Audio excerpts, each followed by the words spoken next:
Allora, buonasera a tutti. Come avete già visto, abbiamo il professor Leopoldo Cohen, che è professore di diritto amministrativo e insegna un sacco di altre cose presso la nostra università, al Dipartimento di Scienze Giuridiche. Senza por tempo in mezzo, gli passo subito la parola per il suo argomento di chiusura di questo ciclo di lezioni. Grazie. Allora, innanzitutto voglio ringraziare Luigi Gaudino che mi ha coinvolto in questa iniziativa e sono ringraziamenti non formali perché mi dà modo di discutere assieme a voi di un tema che secondo me merita attenzione. E farlo così in un contesto, come uso dire, caratterizzato da questa alto tasso di interdisciplinarietà, secondo me è un motivo in più di stimolo e di interesse, sicuramente per me. Come avete potuto vedere, io ho inteso declinare il tema, il filo conduttore di questa serie di incontri che si sono succeduti nel tempo, e tutto sommato trovo appropriato la sua collocazione alla fine, perché il problema che dobbiamo affrontare è: ma posto e sancito un diritto, perché questo diritto ci viene conferito dalla legge, perché questo diritto viene riconosciuto puntualmente in capo a ciascuno di noi da parte di un giudice, come possiamo far valere questo diritto? Ma praticamente, concretamente. Ed entra in gioco, e non può che essere così, la pubblica amministrazione, per tutta una serie di motivi per cui l'effettività del godimento dei diritti ad un certo momento trova un punto di caduta e, a mio modo di vedere, questo punto di caduta è garantito e deve essere garantito da una pubblica amministrazione. Se così non fosse, io immagino la vita sarebbe molto, ma molto più complicata. Ma allora, se è l'amministrazione che deve garantire poi in ultima analisi l'organizzazione amministrativa, l'effettività del diritto, e quando parlo di effettività del diritto intendo dire proprio la possibilità di esercitare quel diritto o di godere di quei benefici, di quelle prerogative, stare in quella condizione tale per cui quel diritto che sta scritto su una carta diventa un nostro patrimonio personale, individuale. Tanto più le cose si complicano quando questo diritto è un diritto che impone o comporta la presenza di una struttura amministrativa costosa. Adesso così, tanto per lo stesso discorso potremmo farlo anche proprio per il diritto all'istruzione. Stiamo parlando della salute delle persone e quindi della stessa condizione dell'esistenza primaria delle persone. Quindi da questo punto di vista, quali sono i compiti di una pubblica amministrazione? Come una pubblica amministrazione deve rispondere per garantire quello che appunto io chiamo l'effettività del diritto, di questa situazione soggettiva. Allora, sgombriamo il campo da un equivoco in cui è piuttosto facile cadere, ossia quella errata partizione tra diritti che non costano, intesi come diritti di libertà, e diritti che costano, intesi come i diritti sociali, i diritti di prestazione. Da un lato la libertà personale, la libertà di movimento, la tutela del proprio domicilio e così via. Dall'altra parte il all'istruzione, il diritto alla salute e così via e così via. come se questi diritti appunto cosiddetti sociali, fossero i diritti costosi e gli altri fossero i diritti non costosi. Allora, prima osservazione, come vi ho detto, tutti i diritti costano, anche perché la tutela della libertà personale presuppone l'esistenza di un apparato per esempio di pubblica sicurezza, di un apparato che è l'apparato dell'amministrazione della giustizia, e tutti questi apparati, queste organizzazioni che garantiscono l'effettività del diritto alla tutela della libertà personale sono appunto organizzazioni che costano. Vi invito a leggere un bel libro, se lo trovate ancora in giro, perché è un po' di tempo che il Mulino mi pare non lo ripubblichi ed è un peccato, di Holmes su Stein, Il costo dei diritti, perché la libertà dipende dalle tasse, e mi pare che il sottotitolo non potrebbe essere più esplicito di così. Quindi sgombriamo il campo da questo equivoco. Il problema dell'effettività della tutela del diritto alla salute non è un problema più complesso, perché la tutela della salute prevede un servizio sanitario che è costoso, laddove la libertà di circolazione, per esempio, non comporterebbe altre spese. Non è questo che caratterizza la problematicità di questo aspetto che voglio affrontare con voi questa sera, l'effettività della tutela del diritto alla salute. Ma anziché procedere in modo, come dire, teorico, poi dovremo affrontare alcune questioni teoriche tipiche del, come dire, del nostro mondo di giuristi, per riuscire un po' a destreggiarci. Io partirei proprio da un caso pratico di come il giudice si è trovato a risolvere questo caso pratico. E non per nulla ho proprio citato quelle due sentenze del TAR della Lombardia e poi del Consiglio di Stato, perché sono due pronunce del giudice amministrativo che intervengono a cascata dopo quella sentenza della Corte di Cassazione che aveva riconosciuto il diritto di Eluana Englaro a, potremmo dire, a veder rispettata la propria decisione, la propria volontà, seppur ricostruita in quel modo molto complesso, molto difficile e anche molto drammatico, che ha visto, secondo me, come dire, alcuni rappresentanti delle istituzioni, nelle vari settori delle istituzioni italiane, dalla magistratura, al governo, al Parlamento, dare il meglio e il peggio di sé in questa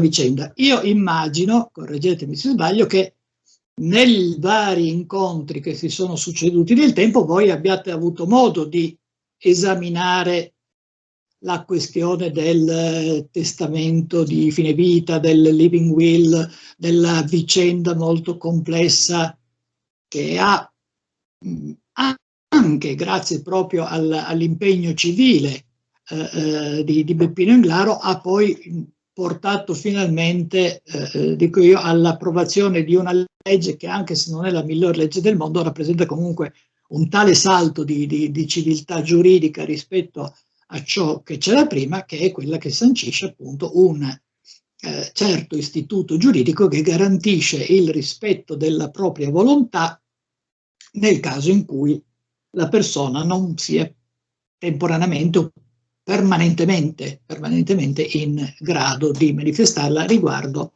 appunto ai trattamenti sanitari a cui vuole essere sottoposta. Chiedo conferma a voi. Questa vicenda immagino l'avrete esaminata, come avrete parlato anche della legge che... Sì, è stato inizialmente uno degli argomenti. La 219 è stata toccata, quindi puoi darla per acquisita. Ma allora io vorrei partire proprio da qua, no? Dopo che Eluana Englaro si è vista riconoscere il proprio diritto a smettere di stare in quello stato in cui stava e subendo a quel punto contro la sua volontà un trattamento sanitario che invece, se fosse stata consapevole, avrebbe viceversa rifiutato. Il giudice ha stabilito che lei ha questo diritto. Molto bene. Immagino che tutti coloro che la pensano un po' come la pensava Beppino Englaro, è inutile che ne parliamo tra di noi, Luigi, perché come dire, vabbè, sappiamo come la pensiamo, ecco, se non altro, come fa a far valere il suo diritto?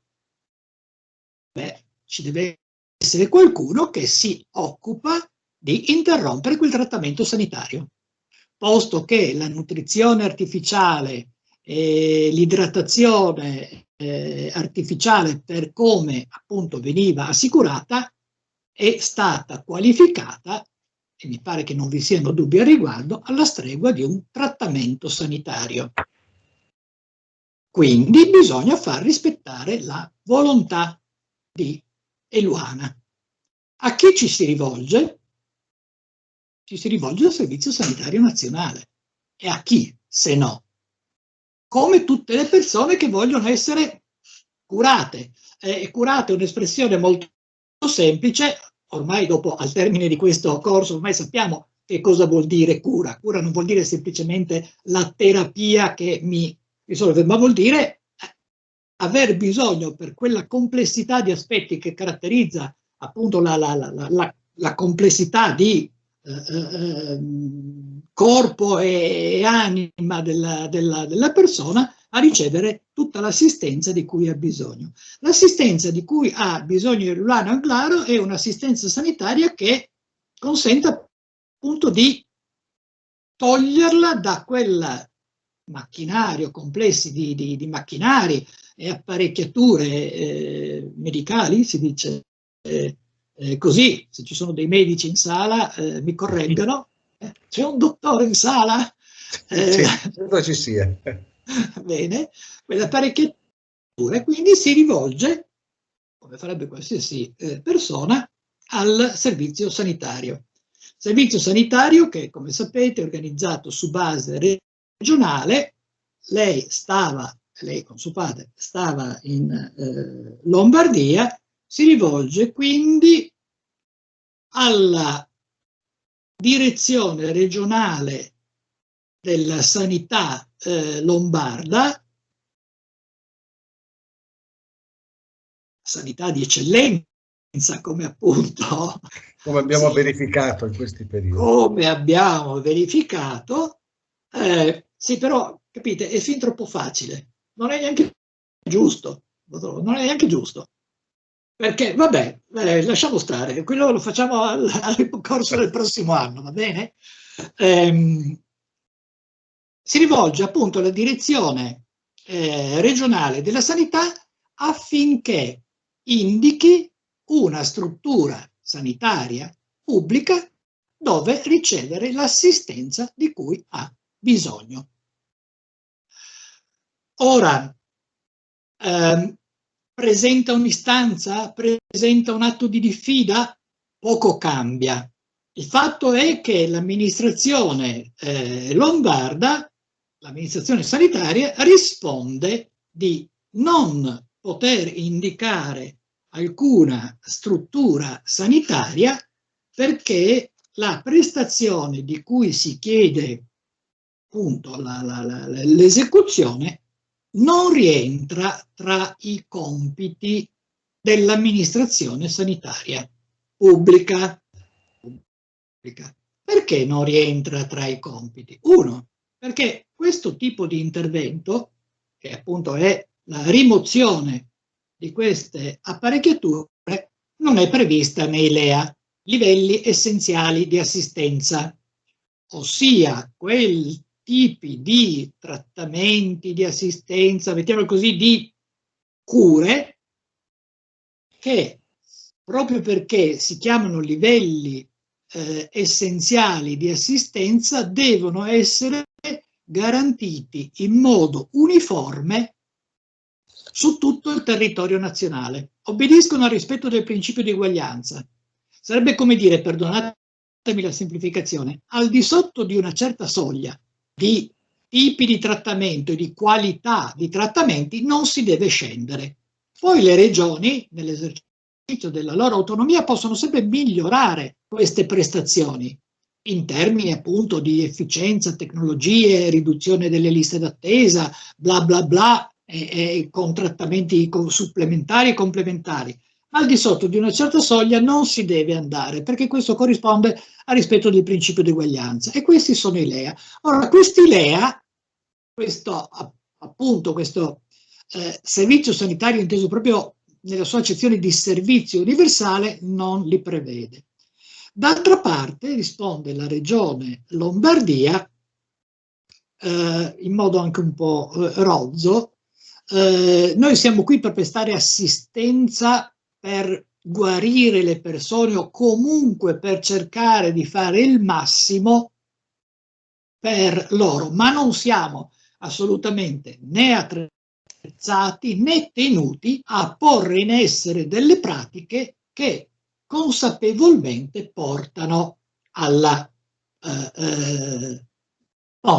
decesso della persona. Per cui riteniamo, in sostanza, di non essere tenuti a indicare alcuna struttura sanitaria. Questo è un po' semplificando l'ordine della motivazione. Questo provvedimento appunto di risposta alla richiesta di Eluana. Io parlo direttamente di Eluana perché è come se parlasse lei in realtà. Quindi che cosa succede? In realtà il giudice ha stabilito che Eluana ha diritto di rifiutare le cure. Ci si rivolge al servizio sanitario pubblico, il servizio sanitario dice in breve non è compito mio. Solo che non sapevano che avevano a che fare con Beppino Englaro, che non arretra di un passo. E quindi di fronte a questo provvedimento della pubblica amministrazione si propone un ricorso al giudice amministrativo. Perché ogni qualvolta la pubblica amministrazione adotta un provvedimento amministrativo e si discute della legittimità, ossia della conformità alla legge di questo provvedimento amministrativo, ci si può rivolgere a un giudice che è un giudice specializzato, che è appunto il giudice amministrativo, il tribunale amministrativo regionale per la Lombardia in questo caso. Attenzione, il tribunale amministrativo regionale non è un tribunale della regione, ha una circoscrizione regionale o subregionale, diciamo che è una competenza territoriale, ma tutta la magistratura è appunto apparato dello Stato. Anche qui ovviamente perché non possiamo avere diverse giustizie a seconda del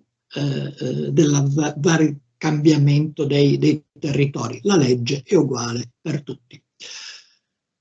Il Tribunale amministrativo regionale riconosce il diritto di Eluana ad ottenere il trattamento che ha richiesto e quindi annulla il provvedimento della Regione Lombardia. Questo è il passaggio che rende effettivo il godimento del diritto. Quel diritto che in via legislativa o in via giurisdizionale era stato riconosciuto ma in astratto in capo alla persona. Potremmo dire come potenzialità, come patrimonio personale, ma questo patrimonio deve essere fatto valere praticamente e quindi viene fatto valere praticamente chiedendo l'intervento di una pubblica amministrazione e se la pubblica amministrazione nega questa assistenza affermando che non è compito suo, c'è sempre la possibilità di rivolgersi a un giudice per vedere appunto tutelato il proprio diritto.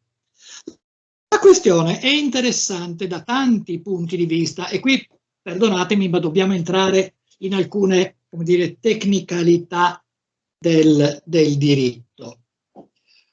Perché il giudice amministrativo?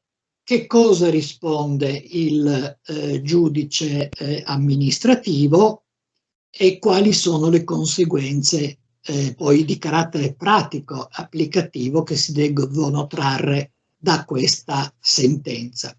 Questa è una prima parte del discorso che intendo sviluppare per poi riportare la stessa tematica nell'ambito europeo, perché c'è anche una tutela sovranazionale del diritto alla salute che è regolata da un regolamento dell'Unione Europea, da una direttiva dell'Unione Europea recepita dall'ordinamento italiano e ovviamente poi fatta propria dalla legislazione regionale. Noi sappiamo che la sanità appunto si amministra su base regionale e la regione legifera in materia di sanità con una serie poi di atti applicativi in cui questa tematica della qualificazione della situazione soggettiva della persona che vanta un diritto alla salute, la possibilità di rendere effettivo l'esercizio del diritto alla salute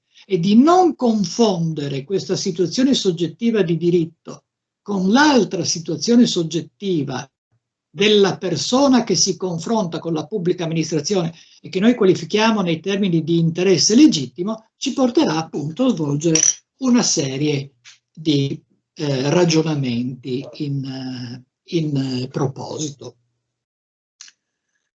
Allora, quali sono i punti su cui si sviluppa e si articola questa sentenza? Beh, è una sentenza piuttosto corposa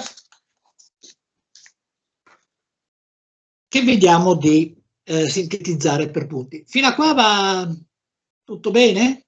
Non ci sono. Scusate, io però ho una curiosità. Ma Carlotta P, chi è? Non è mica... Sono io, Carlotta. Carlotta. Ma P per cosa sta? Poser. Ah, allora non è la Carlotta che pensavo io, perché la Carlotta che pensavo io era una studentessa che si è laureata con me e non capivo perché potesse essere presente nel corso. Va bene, mi sono tranquillizzato. Allora, in sostanza cosa dice il giudice? Primo punto, che è quello che ci interessa. E qui devo ovviamente semplificare molto. Nel nostro sistema di tutela giurisdizionale noi possiamo contare su due ordini di giudice: il giudice ordinario, che è il giudice civile, e il giudice amministrativo, che non è una pubblica amministrazione, è un organo giurisdizionale, quindi che fa giurisdizione, ma in quei casi, in quelle controversie che vedono opposto il privato, il cittadino, la persona, l'impresa, appunto che confligge, che controverte con una pubblica amministrazione. Non sempre, ma adesso procedo con ordine. Perché questa doppia giurisdizione? Perché al giudice ordinario e al giudice civile spetta la tutela dei diritti. Ogni qualvolta una persona ritenga che il proprio diritto sia violato, leso ingiustamente da un altro soggetto dell'ordinamento, una persona o anche una pubblica amministrazione, allora si rivolge al giudice ordinario per vedere condannato chi gli ha leso il diritto e per ottenere il risarcimento del danno che ha subito appunto a seguito del comportamento ingiusto, doloso, colposo di chi gli ha appunto procurato questo danno ingiusto.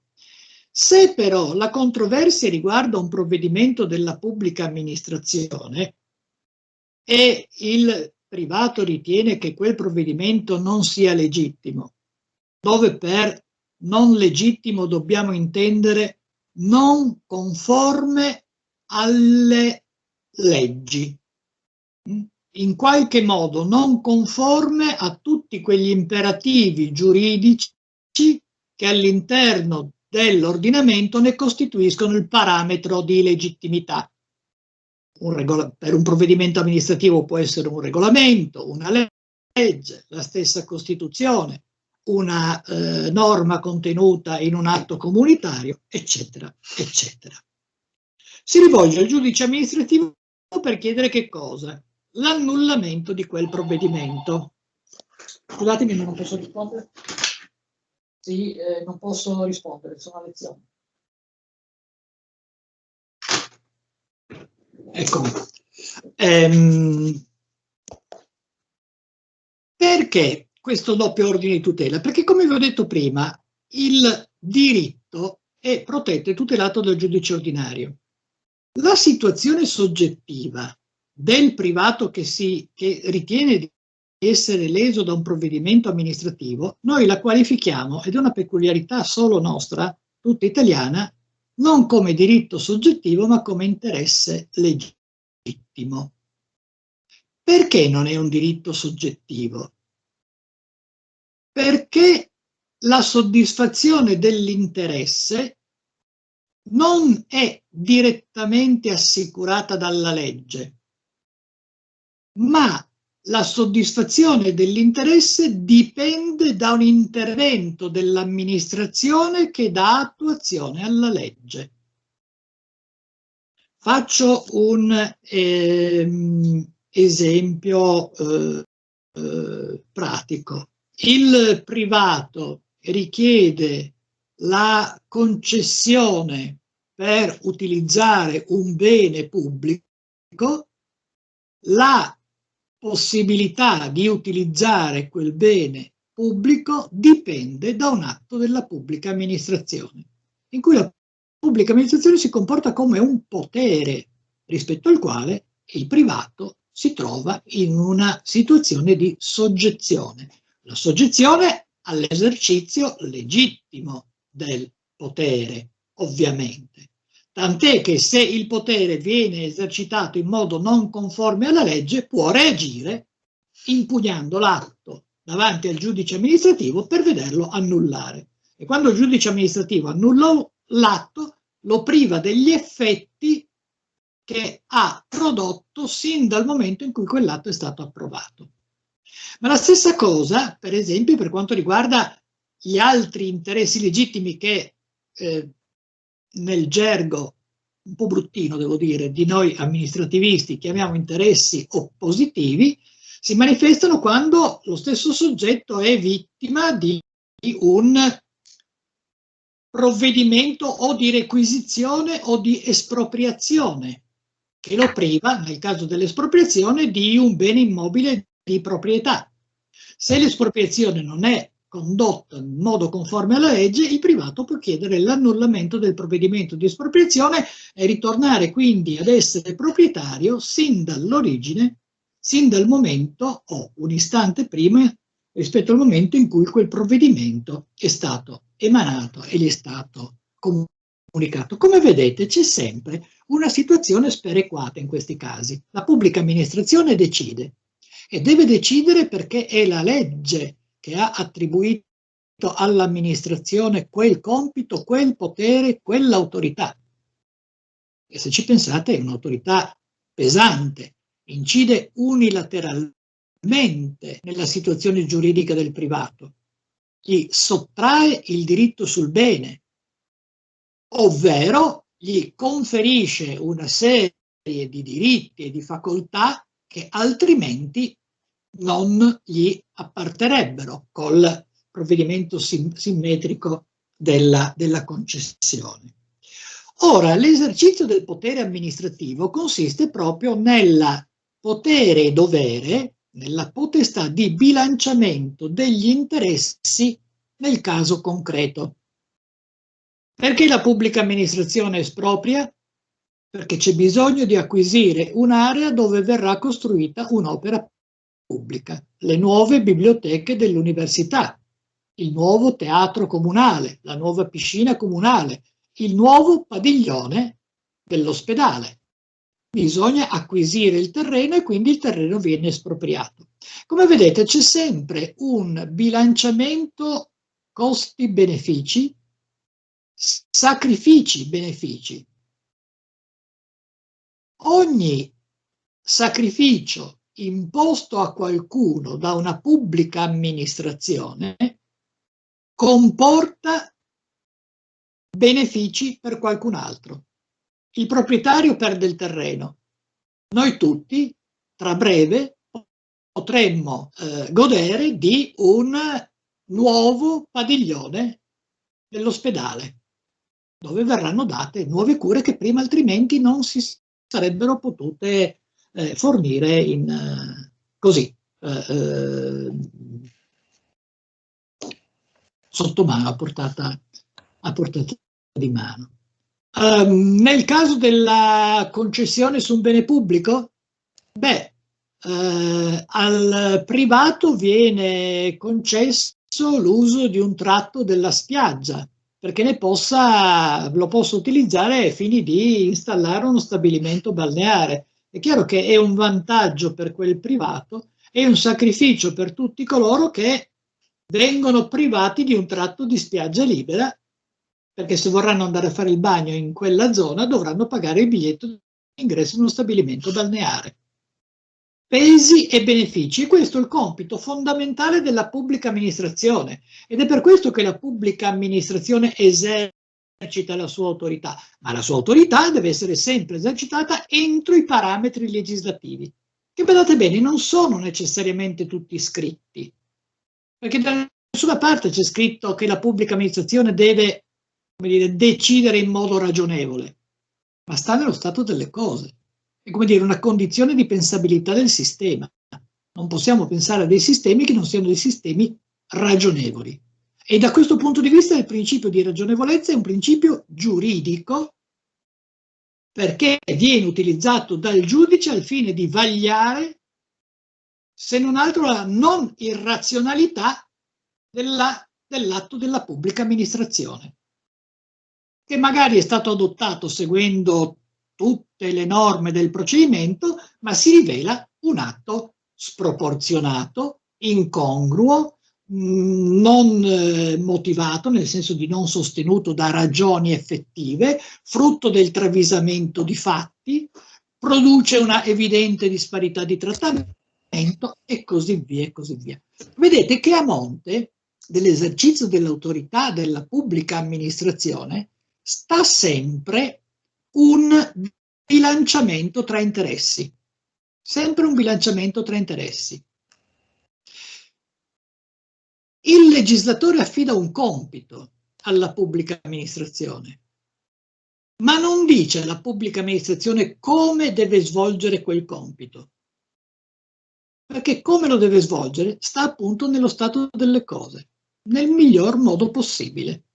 Ma il miglior modo possibile è sempre rapportato allo specifico caso concreto, che porterà a un determinato bilanciamento di interessi, che produrrà un determinato provvedimento amministrativo, che conformerà in un certo modo la situazione soggettiva del privato, o in meglio, un po' in meglio, o un po' in peggio rispetto a quello che stava prima.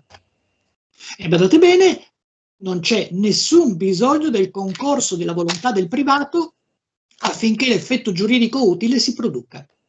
Come viceversa accade nei contratti. E qua Luigi mi è maestro. Il contratto si forma quando le volontà delle parti si incontrano. E tanto basta, salvo ovviamente che non sia richiesta la forma a sostanza, eccetera, per dar forma a questo accordo che tra le parti ha valore di legge. Ma come vedete, da un lato noi abbiamo dei rapporti paritari tra due soggetti che si confrontano e che esercitano la loro libera, ovviamente, volontà, che è frutto di un atto consapevole e libero, si incrocia e determinano sulla base di questo accordo il reciproco assetto di interessi, obblighi e diritti da una parte e dall'altra. Nel caso della pubblica amministrazione cambia le cose, perché la pubblica amministrazione appunto è necessariamente un'autorità, salvo che l'amministrazione non decida, perché può sempre farlo, di comportarsi come un soggetto privato, stipulare un contratto, per esempio, perché la pubblica amministrazione è pur sempre un soggetto dell'ordinamento che può servirsi di tutti gli strumenti che l'ordinamento mette a disposizione di tutti. Perché ho fatto questa digressione così lunga? Perché è un po' strano che questa questione che riguarda la tutela dell'effettività del godimento di un diritto fra l'altro che è un diritto fondamentale, è l'unico diritto che viene qualificato come fondamentale in Costituzione. È un diritto che la Corte Costituzionale, sicuramente ne avrete sentito parlare, viene addirittura definito come diritto incomprimibile, nel senso che appunto, parlavamo prima delle risorse finanziarie, una soglia di prestazioni deve essere garantita comunque a prescindere e lo Stato non può tagliare al di sotto di una certa soglia. Allora questo diritto fondamentale, questo diritto incomprimibile trova udienza presso un giudice amministrativo, che sembra essere il giudice in cui la pubblica amministrazione impone appunto la sua autorità.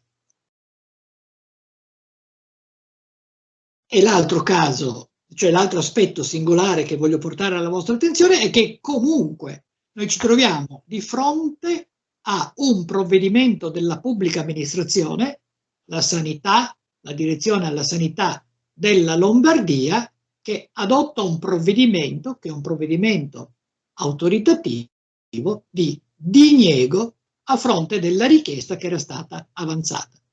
E allora potremmo rimanere sorpresi dicendo: ma come? Se il giudice ordinario ha detto che Eluana è titolare di un diritto, e ci mancherebbe altro, del diritto a vedere sospese quelle terapie che non vuole. Si rivolge alla pubblica amministrazione, la pubblica amministrazione adotta un provvedimento amministrativo, ma allora la situazione soggettiva di Eluana non è più un diritto soggettivo quando si incontra con l'attività della pubblica amministrazione?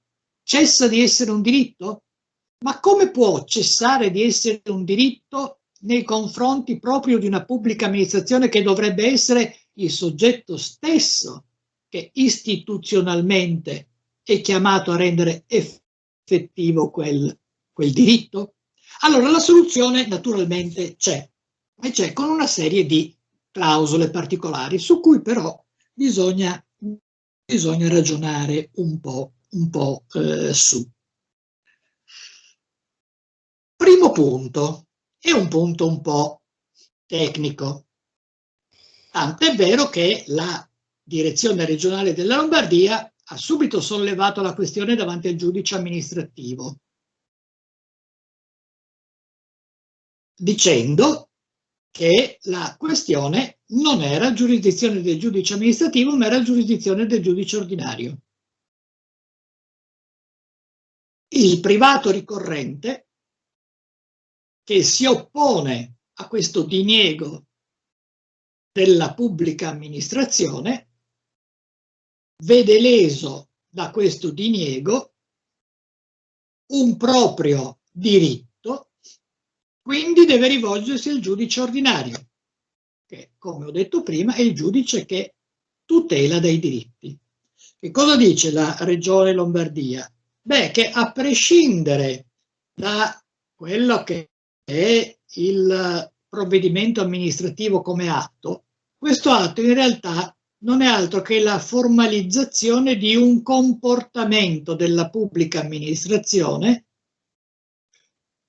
che quindi è un comportamento lecito perché oppone delle ragioni di diritto alla pretesa del privato.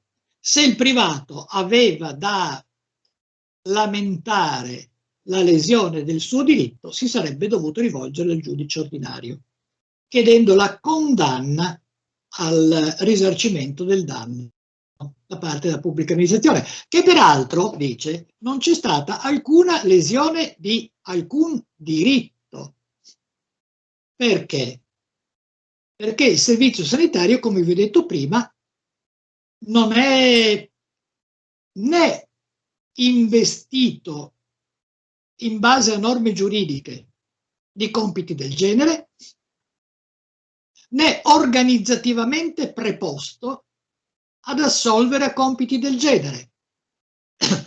Tanto più che se del personale medico o paramedico avesse messo in esecuzione ciò che la persona richiedeva, si sarebbe reso responsabile di un reato a questo punto, perché sarebbe venuto meno ai suoi doveri di cura e di assistenza, ma non cura e assistenza per accompagnare verso appunto la morte, ma cura e assistenza per mantenere in vita, perché questo è il dogma, il giuramento di Ippocrate, no?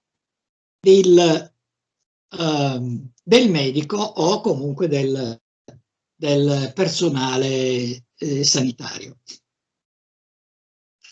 Questa è la prima questione che il TAR si trova a dover affrontare. Quindi, porre la questione di giurisdizione in questo caso vuol dire: ma il giudice a cui ci siamo rivolti è veramente il giudice, potremmo dire, competente a decidere questo caso? O viceversa la questione andava riportata al giudice ordinario? Il giudice amministrativo invece riconosce la propria giurisdizione, dice che a dispetto di quello che sostiene la Regione Lombardia, invece la tutela di questi diritti spetta al giudice amministrativo. E la tutela di questi diritti spetta al giudice amministrativo perché il giudice amministrativo ha in determinati e specifici casi anche giurisdizione sui diritti, non solo sugli interessi, ma giurisdizione anche sui diritti. Ed è un bel tema, perché a questo punto, ma noi lo sappiamo perché c'è una disposizione legislativa che prevede che il giudice amministrativo in determinati casi specificamente previsti dalla legge possa tutelare non solo la lesione all'interesse legittimo, ma anche la lesione al diritto soggettivo apportata da una pubblica amministrazione. È la legge che chiamiamo Codice del processo amministrativo, che è un po' come il codice di procedura civile, codice di procedura penale, c'è il codice di procedura amministrativa che riguarda proprio il processo davanti al giudice amministrativo, che riserverebbe al giudice amministrativo appunto la competenza a decidere di determinati casi in cui si faccia questione della lesione di un diritto. E poi dovremo vedere anche con quali poteri, ovviamente. Perché?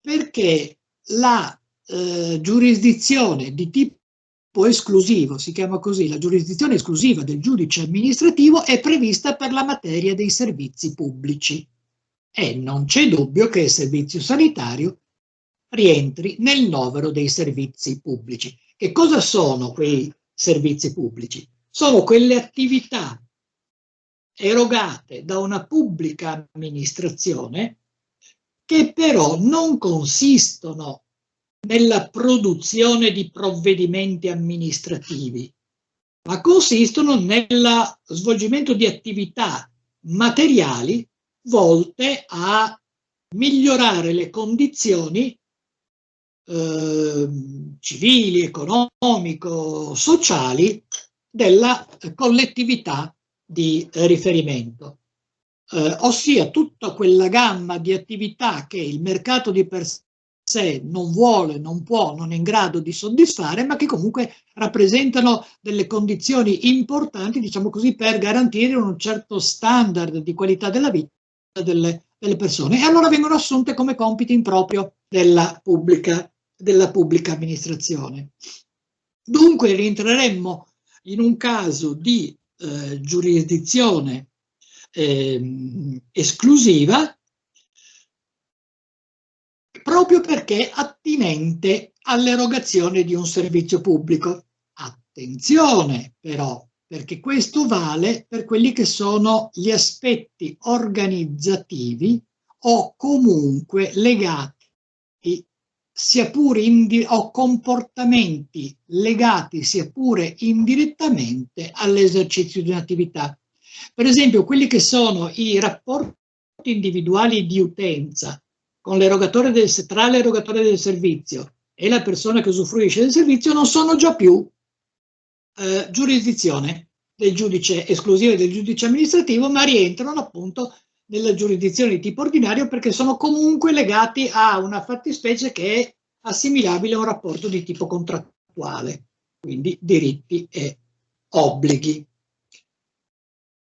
Il giudice però non accetta questa assimilazione del rapporto individuale di utenza che si instaura tra chi richiede una prestazione sanitaria e l'amministrazione sanitaria che gliela nega, proprio perché questa si inserisce in quello che è un contesto di tipo istituzionale e organizzativo che appartiene alla pubblica amministrazione come soggetto preposto alla erogazione del servizio. Che cosa ci dice in sostanza il giudice amministrativo? Quali sono i compiti istituzionali dell'amministrazione pubblica? Beh, sono quelli che gli derivano dalla lettura dell'articolo 32 della Costituzione. Garantire l'effettività del diritto alla salute in tutte le sue manifestazioni. Quindi la pubblica amministrazione è tenuta a un dovere di assistenza, nei confronti di chi si rivolge all'amministrazione sanitaria per ottenere esattamente una prestazione sanitaria. Quindi è un suo dovere istituzionale, ma questa prestazione che viene richiesta all'amministrazione sanitaria, nel caso specifico, possiamo considerarla una prestazione sanitaria? Beh, sicuramente sì, perché se leggete la sentenza, e poi viene anche sviluppato da parte del Consiglio di Stato, tutto ruota ancora una volta attorno al patto per la salute, al consenso informato, a quel legame che stringe in questa alleanza terapeutica medico e paziente, per cui il medico, che a questo punto di vista noi dobbiamo considerare l'apparato sanitario, è istituzionalmente preposto a garantire la effettività di questo patto. E noi sappiamo che il consenso può essere sempre modificato nel corso del tempo, e quindi anche quando per ipotesi il consenso dovesse cambiare, nel senso, astraiamoci un po' dal caso specifico, il paziente presta il consenso, in realtà sappiamo benissimo che Eluana, poverina, non aveva prestato alcun consenso, ma nel caso in cui un paziente capace di intendere e di volere presti il suo consenso ad una determinata terapia, in qualsiasi momento può revocare il suo consenso, anzi manifestare un dissenso espresso chiedendo che quella terapia venga interrotta, venga sospesa per un determinato periodo di tempo, venga completamente abbandonata, e quella terapia può comportare anche la rimozione, per esempio, di apparecchiature mediche e così via. Quindi questo rientra nei doveri istituzionali della amministrazione sanitaria, è un suo compito, che in questo senso va ricostruito, non certamente secondo quella lettura strumentalmente rozza che ne aveva fornito l'amministrazione sanitaria lombarda. E c'è un altro aspetto, attenzione, questo dovere di rispettare il patto stretto appunto con il consenso informato implica un dovere da parte dell'amministrazione sanitaria non solo di sospendere, interrompere le cure, rimuovere ciò che aveva posto sul corpo o nel corpo della persona, ma di continuare ad assistere quella persona fino alla fine, perché c'è un dovere di solidarietà comunque che ci lega, che come dire, rappresenta come dire, un tessuto della nostra stessa Costituzione. La nostra Costituzione è ispirata a un principio solidaristico. Figuriamoci se un servizio pubblico preposto alla tutela della salute non sia in modo diretto, cogente, ancora più rafforzato, mi verrebbe da dire, tenuto al rispetto di questo diritto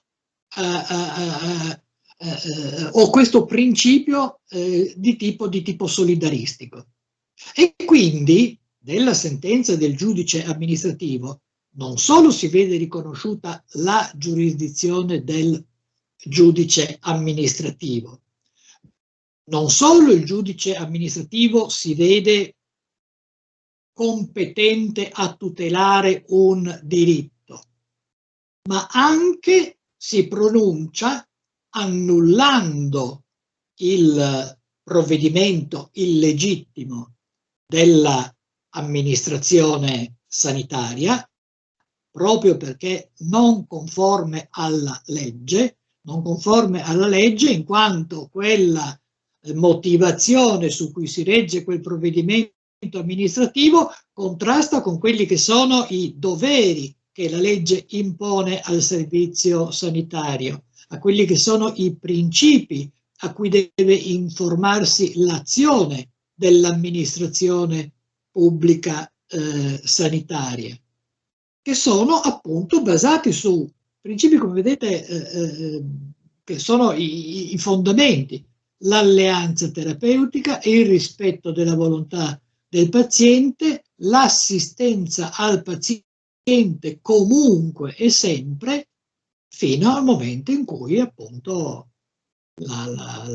cessa la vita o quel che restava di quella vita. Da questo punto di vista la pronuncia del TAR è significativa. Dunque, vi leggo un po' i punti finali della sentenza. Ricoveratasi presso la struttura del servizio sanitario regionale, individuata con le modalità di cui è punto 5 della sentenza, che per sua stessa volontà, manifestata attraverso tutore e curatore di lei, intende lasciare scorrere le sue energie vitali seguendo il flusso degli accadimenti naturali, potrà esercitare il proprio diritto assoluto a rifiutare il trattamento sanitario, consistente nell'idratazione e alimentazione artificiali, e avrà altresì diritto a quel punto, quale malata in fasi terminali, a che le siano apprestate tutte le misure suggerite dagli standard scientifici riconosciuti a livello internazionale, atte a garantirle un adeguato e dignitoso accudimento accompagnatorio della persona durante tutto il periodo successivo alla sospensione del trattamento di sostegno vitale, rientrando ciò a pieno titolo nelle funzioni amministrative di assistenza sanitaria. E in più stabilisce che, conformandosi alla presente sentenza, l'amministrazione sanitaria, in ossequio al principio di legalità, buon andamento, imparzialità e correttezza, dovrà indicare la struttura sanitaria dotata di requisiti strutturali, tecnologici e organizzativi tale da renderla confacente agli interventi e alle prestazioni strumentali, all'esercizio della libertà costituzionale di rifiutare le cure, onde evitare alla ammalata, ovvero il tutore curatore di lei, di indagare in prima persona quale struttura sanitaria sia meglio equipaggiata al riguardo. Questo è il contenuto della sentenza che, seppur non essendo inserito nel dispositivo ma nella motivazione della sentenza, produce quell'effetto tipico della sentenza del giudice amministrativo nei confronti dell'amministrazione, che è il cosiddetto effetto conformativo. Quindi il giudice amministrativo annulla, perché il legittimo, il diniego, no? Il rifiuto opposto dall'amministrazione sanitaria, e altresì obbliga l'amministrazione sanitaria a dare esecuzione alla volontà del paziente e ovviamente ad assistere il paziente in tutte le fasi successive che si accadranno una volta che appunto la sospensione e la terapia sarà sospesa. Non solo, non è compito del paziente o del suo tutore cercare qual è la struttura sanitaria adeguata a fornire una prestazione del genere, ma è proprio compito dell'amministrazione sanitaria farsi parte diligente e indicare alla persona dove si potrà recare per ottenere ciò che ha diritto di ottenere, secondo tutti quegli accorgimenti, eccetera, eccetera. Questo caso ci spiega, secondo me, abbastanza bene come tutta quella catena che parte dalla disposizione costituzionale alla legge conforme a Costituzione, all'apprestamento da parte dello Stato, potremmo dire, no?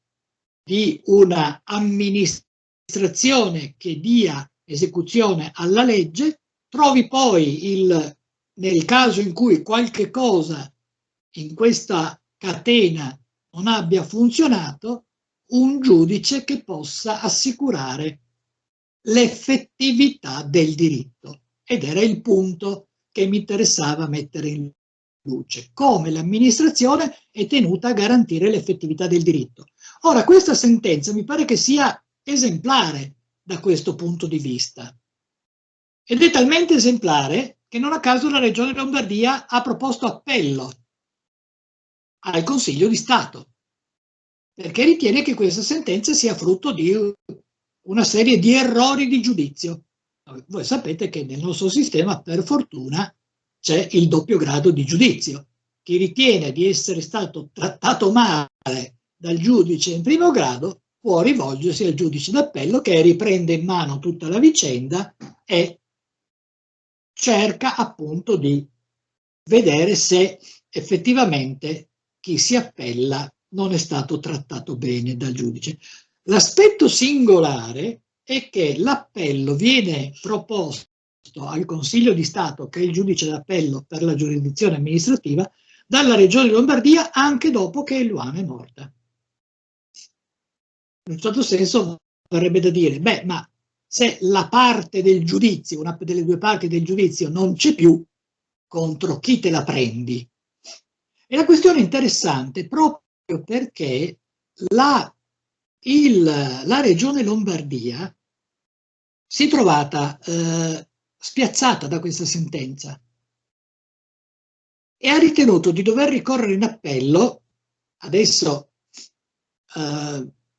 ognuno poi ovviamente la pensa come vuole, ma proprio per vedere rovesciata in appello la sentenza di primo grado, perché ha ritenuto che questa sentenza potesse essere un grave precedente per l'amministrazione sanitaria, perlomeno della regione Lombardia, che costituisse una sorta di precedente così forte, anche perché, e questo lo dice nell'atto di appello, nello stato di questa vegetativo permanente, all'epoca si trovavano più di 400 persone. Capite? Più di 400 persone. E c'è un passo nell'atto di appello della Regione Lombardia in cui la Regione Lombardia, verrebbe da dire quasi comprensibilmente, fino a un certo punto ovviamente, preoccupata da una sorta di, passatemi l'espressione becera, turismo sanitario volto a ottenere quella prestazione di quel tipo da parte del servizio pubblico, proprio perché così, mi verrebbe di dire, efficacemente e limpidamente fissato dal TAR Lombardia con quel precedente. E la sentenza del Consiglio di Stato si sviluppa molto a lungo, ci sono diverse questioni di carattere processuale, c'è addirittura tentativo di ricusare un giudice del collegio giudicante del TAR Lombardia perché all'epoca aveva scritto un commento, ovviamente scientifico, sulla sentenza della Cassazione che aveva riconosciuto il diritto di Eluana Englaro a vedere sospese le cure. E quindi in un certo senso la Regione Lombardia lamentava il fatto che il giudice si fosse già preventivamente espresso sul caso e che quindi fosse da ricusare o si sarebbe dovuto astenere, eccetera. Questo è il giudice di primo grado. Ve la faccio breve perché le questioni da affrontare ce ne sono ancora.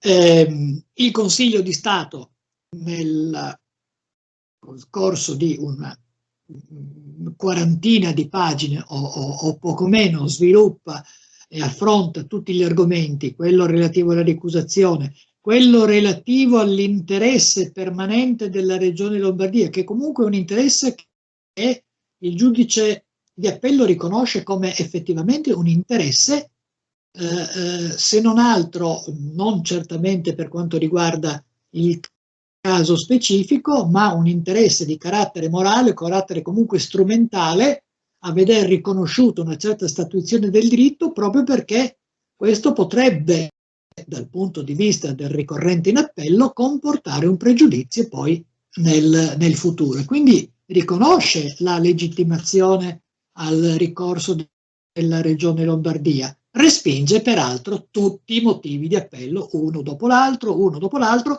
e sempre sulla base della ricostruzione di questi due caposaldi, no? L'alleanza terapeutica, il diritto del paziente a veder rispettata nel corso del tempo l'alleanza terapeutica, i suoi contenuti, la sua volontà così come si è formata, è compito primario dell'amministrazione pubblica e dovere istituzionale, e appunto questa garanzia del diritto alla salute, così come si è estrinsecato in caso per caso in quello specifico contesto di alleanza terapeutica. Bene, con questo si chiude il nostro ciclo di lezioni. Siamo ovviamente a disposizione di tutti anche in futuro, se abbiamo le email, sono pubbliche, quindi se avete dei dubbi. Saluto tutti quanti e ringrazio per la presenza e buona cena a tutti a questo punto. Grazie a tutti per la cortesia e l'attenzione e per questa opportunità.